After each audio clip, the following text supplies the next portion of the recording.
this game, guys, hold on, let me see if I can get it.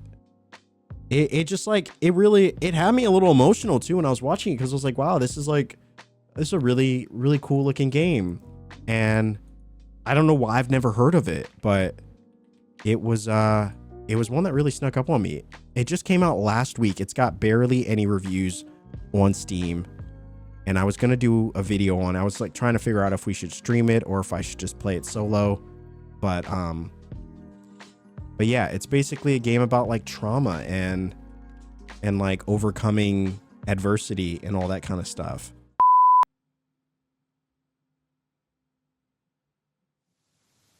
And it like looked beautiful too. And this is an indie game, mind you. Be here. I'm a fighter. I'm meant to be in the arena, in combat. But instead, I'm out here in the middle of the woods, running a tea shop. So what does running a tea shop involve?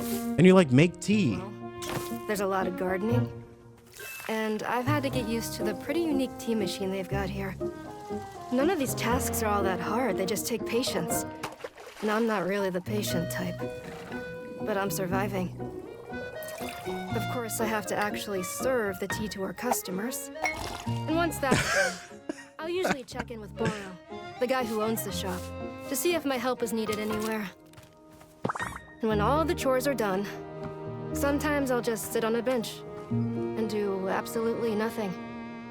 It's not fighting, but it's peaceful. This was the first time I'd seen this trailer last night while I was... I actually feel good. I was filling my wish list with games. I can stop running now.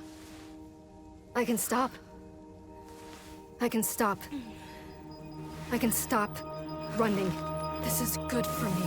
I need to enjoy this. I feel good. I'm happy. I'm happy. I'm happy.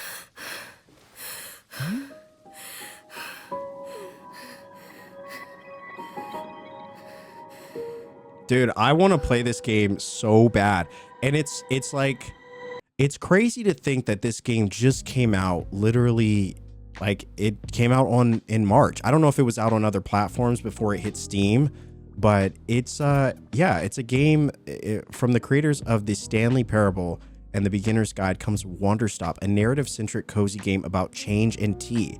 And the game is masked as like this cozy experience, but it really deals with some pretty important issues, you know, and I don't know, you know, I guess if you've ever been like an anxious person or, you know, dealt with some like demons in your life and things, it kind of tackles a lot of those issues. And I think that's kind of like a couple other games I can think of, but yeah. Yeah. That trailer went further than I thought, right? Right? I also love tea, so that makes me very excited. Now, this is what the developer said. Along with the rest of the team at Ivy Road, I've been creating Wanderstop, a narrative cozy game about making tea. You'll play as a former tournament fighter named Alta, who has to put her past aside in order to tend a charming shop and brew tea for its various customers. Years ago, I wrote and directed The Stanley Parable and The Beginner's Guide, and after finishing those games, I was unbelievably burnt out. Like, I've never played them, but I seriously thought I might never write another narrative for games ever again. And so I decided that I wanted to make a cozy game, something simple and peaceful that could heal me and restore balance to my life. And I discovered very quickly that I didn't actually know how to design a cozy game. And so suddenly the stress was piling on exactly the same as before. Something had to change. And so very slowly, piece by piece, I began taking elements of my burnout and my feelings of hopelessness, and I just put them right into the game's narrative. And then suddenly the coziness became this really interesting creative constraint. Like, how do you tell a really unpleasant, uncomfortable story in a format designed around comfort? Typically in games like this, the protagonist is cheerfully excited to do the work.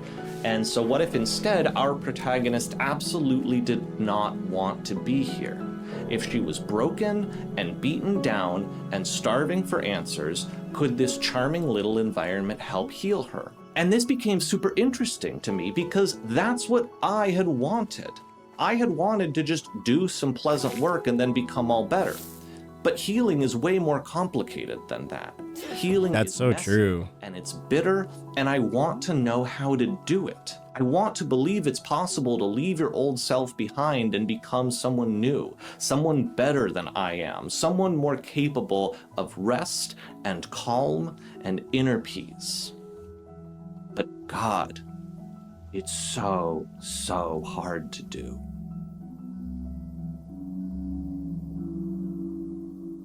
Game and saw that little vidoc about it, I instantly put this game in my cart. I was like, yeah, I'm definitely getting that game. I'm definitely going to be playing it. I don't know when we're going to play it. I would love to play it on stream.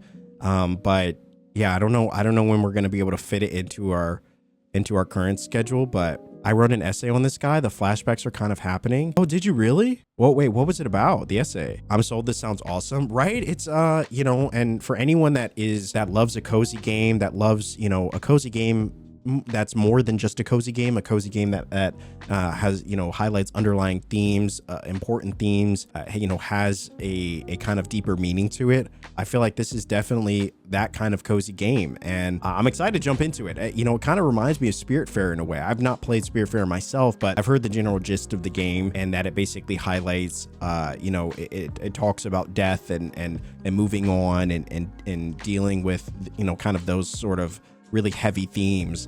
And so, yeah, I definitely want to, that's kind of what drew me to Spiritfarer as well. And so I really want to play that game.